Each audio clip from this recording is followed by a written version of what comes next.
Hello, দর্শক বন্ধুরা, আসসালামু আলাইকুম। আপনারা ভালো আছেন? আশা করি আপনারা ভালো আছেন। আমিও আপনাদের দোয়া ভালো আছি। আজ আমি হাদিস সম্বন্ধে কিছু কথা বলবো, আপনারা শুনবেন এবং এই রমজান মাসে আশা করি আমল করবেন।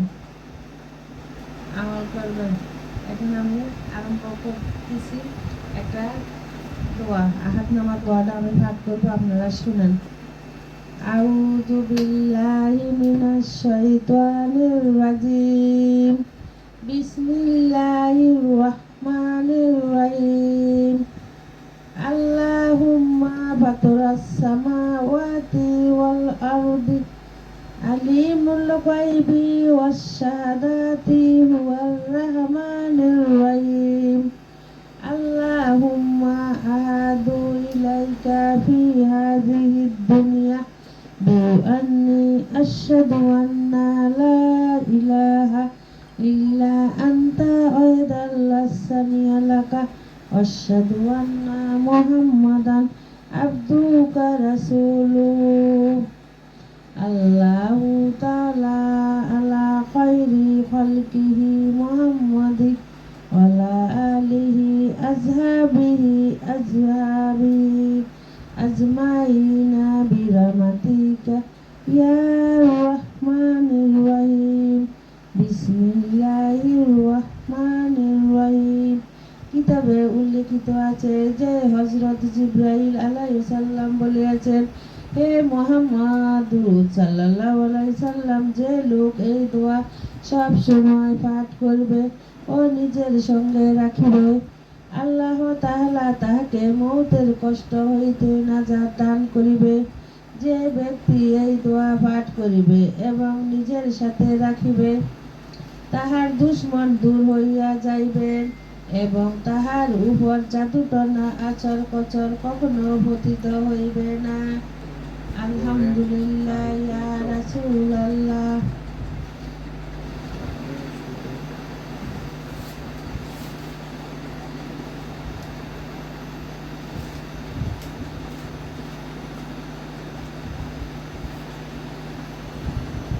আহাদনামার ফজিলত শুনেন। সহিহ বর্ণনা বর্ণিত হইয়াছে যে কোনো লোক যদি সারা জীবন এই আহাদনামা পাঠ করেন, তবে অবশ্যই আল্লাহ তাআলা এই রহমতের সেই ঈমানের সাথে ইন্তেকাল করবে ও বেহেশতবাসী হইবে। হযরত জাবের রাদিয়াল্লাহু তাআলা বলিয়াছেন যে আমি রাসূলুল্লাহ সাল্লাল্লাহু আলাইহি সাল্লামের এর কাছ হইতে বর্ণিত শুনিয়াছি যে মানুষের শরীরে ৩,০০০ রোগ রয়েছে, তার দমে ১,০০০-এর ঔষধ চিকিৎসাগণ জানেন এবং তাহারা উহাদের চিকিৎসা করিয়া থাকেন, আর বাকি ২,০০০-এর ঔষধ কেউ জানেন না। যে ব্যক্তি এই আহাদনামা পড়িবেন এবং নিজের সাথে রাখিবেন, আল্লাহ তাআলা তাহাকে ওই ৩,০০০ রোগ থেকে মুক্তি দিবেন। সুবহানাল্লাহ। সবাই বেশি বেশি করে আহাদনামা পাঠ করবেন। সকালে ভোরবেলা ফজর নামাজ পড়ে আহাদনামা পাঠ করবেন। মাগরিবের নামাজের পর আহাদনামা পড়িবেন। তার কোনো রোগ থাকিবে না শরীরে এবং তার সুস্থতাও থাকবে শরীরও।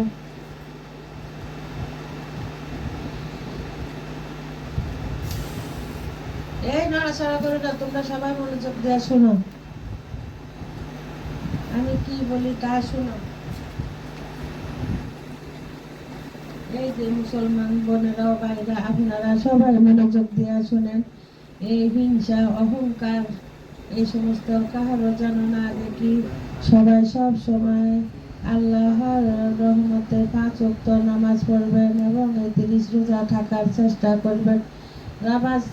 রোজা থাইকা যদি ৫ ওয়াক্ত নামাজ না পড়েন তাহলে কোনো ফায়দা হবে না। রোজা থাকা 17 ফরজ, ৫ ওয়াক্ত নামাজের 17 ফরজ এবং ১ রোজা ১ ফরজ, তাহলে কোনটা বেশি আমল হইবে চিন্তা করে দেখেন। রোজা থাকে, সারাদিন উপবাস থাকে, কষ্ট করে, কোনো লাভ হইবে না। কিন্তু নামাজ হচ্ছে সবচেয়ে আসল। 5 ওয়াক্ত নামাজে 17 ফরজ পাওয়া যায়। আর এক ওয়াক্ত নামাজ রোজা, এক একটা রোজা থাকে, সারাদিন উপবাস থাকে, রোজা থাকে না অনেক মুসলমানের মধ্যে, ভাই বোনের মধ্যে আমি দেখতেছি। কিন্তু এসব করবেন না। আর অহংকার, হিংসা, বিভক গাইলে কি হয় এগুলা শোনেন। অহংকার করা কবিরা গুনাহ। এই গুনাহর জন্য জাহান্নামের কঠিন শাস্তি ভোগ করতে হবে। যে ব্যক্তি অন্তরে অহংকার আসে তার চিন্তা করে দেখা উচিত কি জন্য তার অহংকার আসলো। যদি এলেমের দ্বারা অহংকার, এলেম জানি তার উপর আমল করিতেছি কেন না, যদি না করে থাকি তা হইলে এত কষ্ট করে এলেম শিকার পরও আমার দোজখে যেতে হবে। কেননা হুজুর সাল্লাল্লাহু আলাইহি ওয়াসাল্লাম বলেছেন যে এলেম অনুযায়ী আমল করে না তার জন্য জাহান্নাম। আল্লাহ পাকের কাছে তার কোনো ভয় মর্যাদা নেই। তাই এই রূপ এলেমের গৌরব করে কি লাভ। আর যদি ইবাদতের দ্বারা অহংকার আসে তা হইলে মনে করতে হবে আমার উপর যে এলেম শিখা ফরজ ছিল আমি সেই ফজর আদায় করি নাই। এখন আমি যে বিনা এলেমে ইবাদত করতেছি তা আল্লাহর দরবারে কবুল হয়েছে কিনা, তাই এই ইবাদত দ্বারা গৌরব করে কি লাভ। আর যদি মালে জন্য অহংকার এসে থাকে তবে চিন্তা করে দেখতে হবে যে আল্লাহ পাক মাল দিয়েছে ইহকাল এবং পরকাল হাদিস করার জন্য। তাই গবেষণা করে দেখতে হবে যে আমার মাল দ্বারা আমার ইহকাল এবং পরকালের শাস্তির জোগাড় হয়েছে কিনা, নেক কাজে ব্যয় হয়েছে কিনা, আমার সন্তানেরা দ্বীনি এলেম শিখেছে কিনা। যদি না হয়ে থাকে তবে এই মাল বেহুদা খরচ করে লাভ আর দুযোগের জোগাড় হয়েছে। তাই এই মালের দ্বারা অহংকার করে কি লাভ। আর যদি শক্তির জন্য অহংকার এসে থাকে তবে চিন্তা করে দেখতে হবে যে আল্লাহ পাক শক্তি দিয়েছে ইবাদত করার জন্য, কাহারও উপর জুলুম করার জন্য নয়। তাই শক্তি পরিমাণ ইবাদত করা হয়েছে কিনা। যদি না হয় তাহলে তবে এই শক্তির নশকরি করার জন্য দুজক ভোগ করতে হবে। তাই যে জিনিসের জন্য দুজকে যেতে হবে তবে তাহা দ্বারা অহংকার করে লাকি লাভ। আর যদি মাইকের সাউন্ড বাড়ান, এই বাচ্চা নিয়ে আসছেন ওরা কিলিবিলি করে, চুপ থাকো, শুনো আমি কি বলি। বোনেন আমার, আপনারা নড়াচড়া করেন না, মন দিয়ে শুনেন এবং শিখতে চেষ্টা করেন, বুঝার চেষ্টা করেন। নাশকরি করার জন্য দুজক ভোগ করতে হবে। তাই যে জিনিসের জন্য দুজকে যেতে হবে তার দ্বারা অহংকার করে কি লাভ। আর যদি জনবল পেয়ে অহংকার এসে থাকে তবে গবেষণা করে দেখতে হবে যে জনতার হাকি কত কি। আমার দ্বারা এই হেদায়ত, তাহার দ্বারা অহংকার করে কি লাভ। কাফেররার সঙ্গে সাক্ষাৎ হলে কি মনে হয়, মনে করতে হবে যে এই ব্যক্তির দরজা এই ব্যক্তির দরজা আমার চেয়ে বড় হতে হবে। এই ব্যক্তি হযরত মুসলমান হয়ে কোনো ভাবে লিপ্ত না হয়ে মনে যেতে পারে। আর আমি মুসলমান হওয়ার পরও পাপ কাজ লিপ্ত আছি। আর আমি এখন মুসলমান আছি, মরিবার সময় কি হালতে মরিব তার খবর নাই। তাই এই ব্যক্তির চেহারা আমার মতবা বেশি, তার চিন্তা নেই। আর এলেমের সঙ্গে মূর্খ লোকের সাক্ষাৎ হইলে ধারণ করতে হবে যে আমি এলেম আর এই ব্যক্তির এলেম জাহেল, উভয় জন পাপের কাজে লিপ্ত আছি। তবে এই ব্যক্তি পাপের কাজ করে জাহেল অবস্থায়, আর আমি পাপের কাজে লিপ্ত আছি। এলেম হইয়ে এই হিসাব আমার দরজা এই ব্যক্তির চেয়ে উত্তম নয়। আর জাহেল ব্যক্তি ধারণা করতে হবে যে এই ব্যক্তি এলেম আর আমি জাহেল মানুষ। এই ব্যক্তি ইবাদত করতেছে মাসলা জানিয়া, আর আমি ইবাদত করতে মাসলা না জানিয়া। তাই আমার দরজা এলেম অপেক্ষা বহু নিচে। আর বেশি বয়সী না জানিয়া এই আমার দরজা এলেম অপেক্ষা বহু নিচে। আর বেশি বয়সী লোক অল্প বয়সী লোকের সঙ্গে দেখা হইলে মনে করতে হবে আমার বয়স বেশি আর এই ব্যক্তির বয়স কম। আমি যতদিন ধরে পাপ করিতেছি এই ব্যক্তি ততদিন ধরে পাপ করে নাই। তাই আমার দরজা এই ব্যক্তির চেয়েও নিচে। আর অল্প বয়সী লোক বেশি বয়সী লোকের সহিত সাক্ষাৎ করিলে ধারণা করতে হবে এই ব্যক্তি আমার চেয়েও বয়স বড়। এই ব্যক্তির যতদিন ধরে ইবাদত করিতেছে আমি ততদিন ধরে ইবাদত করিতেছি না। তাই আমার দরজা এই ব্যক্তির চেয়ে কম। সব সময় নিজের উপর বদনামি রাখবে। এই ইবাদতে বড়ই করলে আল্লাহ পাক ঘৃণা করে, আর ইবাদত ফিরাইয়া দেন।